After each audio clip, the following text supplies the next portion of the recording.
고령층이 주의해야 할 두 번째 질병은 정상적인 노화와 다른 치료가 필요한 치매입니다. 치매라는 단어를 듣기만 해도 왠지 슬픈 감정이 드는 듯합니다. 나이 들면서 찾아오기 쉬운 치매는 자신은 물론 사랑하는 사람들에게 고통을 주는 큰 복병입니다.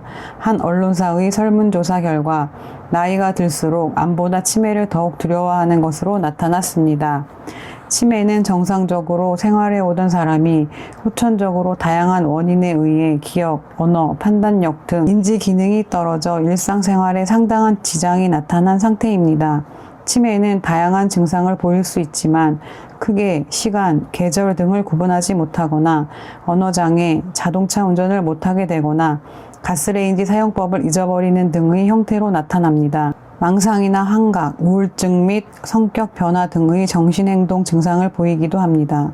치매는 뇌 부위에 있는 많은 신경세포들이 줄어들고 베타 아밀로이드 단백질이 축적돼 나타나는 알츠하이머 치매와 뇌혈관들이 막히거나 좁아진 것이 원인이 되어 뇌세포의 손상으로 인해 나타나는 혈관성 치매가 있습니다. 약물, 알코올, 우울증, 감염성 뇌질환, 갑상선 질환 등 대사성 질환 및 두부 외상 등에 의해 발생하기도 합니다. 알츠하이머 치매는 전체 치매 환자의 약 70%이고 아주 가벼운 기억장애로 시작해서 언어장애, 인지장애, 판단장애 등을 보이게 됩니다. 혈관성 치매는 인지 능력이나 정신 능력이 조금 나빠졌다가 그 수준을 유지하고 또 갑자기 조금 나빠졌다가 그 수준을 유지하는 단계적 양상을 보이며 치매 환자의 약 20%를 차지합니다. 반면 알코올성 치매는 균형을 잡는 소뇌에 먼저 영향을 주며 건강한 음주 습관으로 어느 정도 예방이 가능합니다. 그럼 치매와 건망증의 차이는 무엇일까요? 차문은 잠갔나? 반지는 어디에 두었지 등 무엇인가를 기억하지 못하는 일이 자주 발생한다면 치매가 아닐까 걱정하게 됩니다. 보통의 어른들에게서 나타나는 기억력 감소는 자연적인 노화 현상으로 경험의 일부를 잊어버리고 자신이 잊어버린 사실을 스스로 압니다.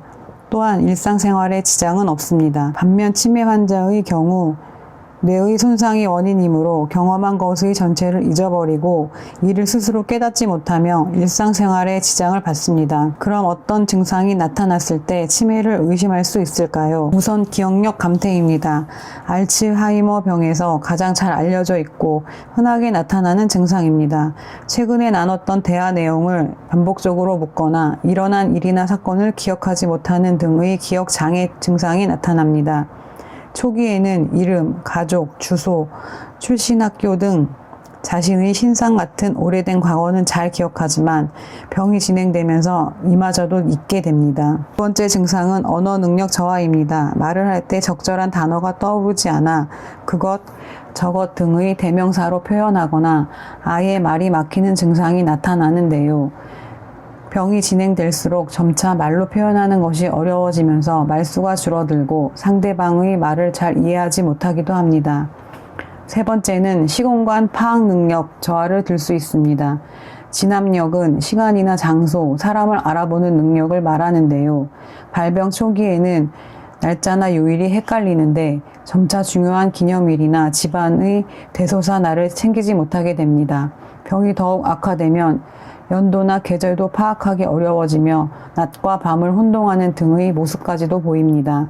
사람에 대한 진압력 장애는 가장 늦게 나타나는데 먼 친척부터 시작해 늘 함께 지내던 자녀나 배우자를 알아보지 못하게 되기도 합니다. 네 번째 증상은 판단력 및 일상생활 수행 능력의 저하입니다.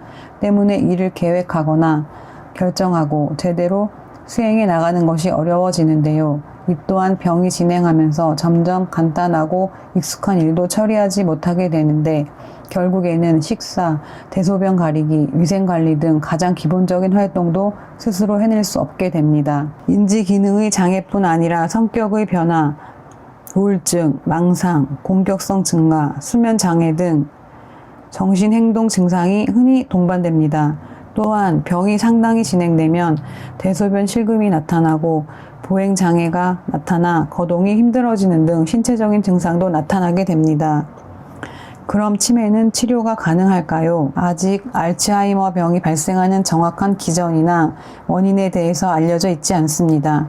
중요한 원인으로 알려진 것은 아밀로이드 베타라는 단백질이 과도하게 만들어져 뇌 손상을 유발하는 것인데요. 아밀로이드 베타는 유전적 원인 등 다양한 요인에 의해 만들어집니다. 이외에도 발병 기전에 대한 연구를 다방면에서 진행하고 있습니다. 전체 치매의 약 55에서 70%를 차지하는 알츠하이머 치매와 루이소체 치매, 전두축두 치매 등 퇴행성 비가역성 치매는 한번 시작되면 지속적으로 악화되는 경과를 보입니다. 하지만 아직 근본적인 치료 방법은 개발되지 않았는데요. 병이 진행되면서 나타나는 행동 증상을 조절하기 위한 약물이 사용될 수도 있고, 증상이 심한 경우에는 우울증 약물 또는 항정신병 약물이 사용될 수도 있습니다.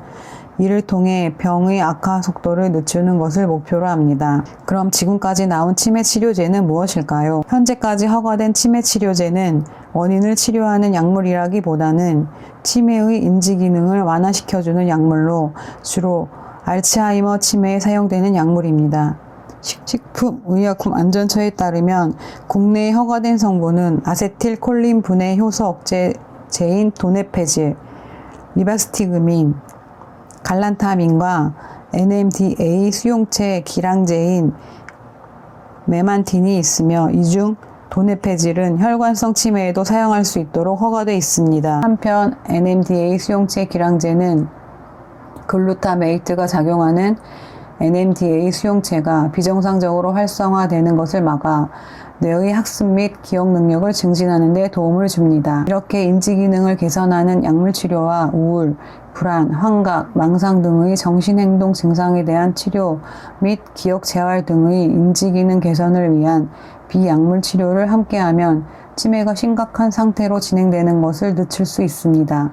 하지만 이들 약물에 의한 치매의 치료는 반드시 정확한 진단을 받고 치료 경험이 충분한 의사에 의해 시작해야 하며, 보호자가 환자의 약물 복용을 주기적으로 확인할 수 있는 경우에 한해 사용해야 합니다.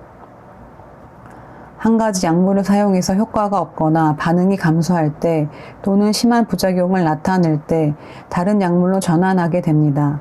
이들 약물들은 구역, 구토, 설사 등의 위장관계 부작용을 나타내므로 처음 투여 시 최저 용량에서 점차적으로 증량해 권장 유효 용량을 유지해야 합니다.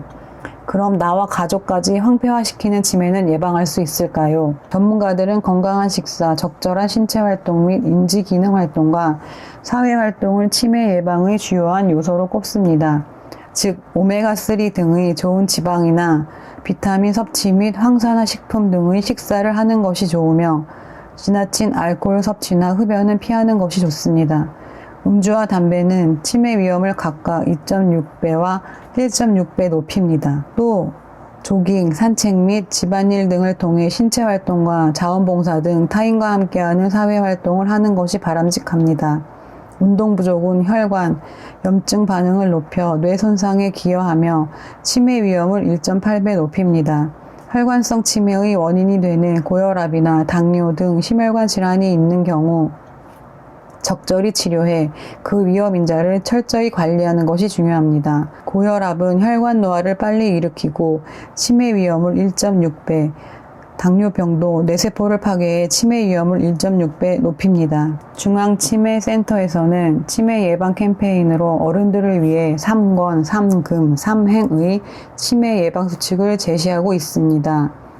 권하는 3가지로는 운동, 건강한 식사, 독서이며, 3가지 금할 것은 절주, 금연, 뇌손상 예방입니다. 마지막으로 반드시 챙겨야 할 3가지로는 건강검진과 가족과 친구들을 만나 소통하기, 정기적으로 치매 조기 검진을 받는 것입니다. 즉, 치매에 대한 막연한 두려움보다는 치매를 예방할 수 있는 건강한 생활 습관을 가지고 정기적으로 진단하고 필요시 적극적인 치료를 통해 치매의 악화를 막는 것이 필수적입니다.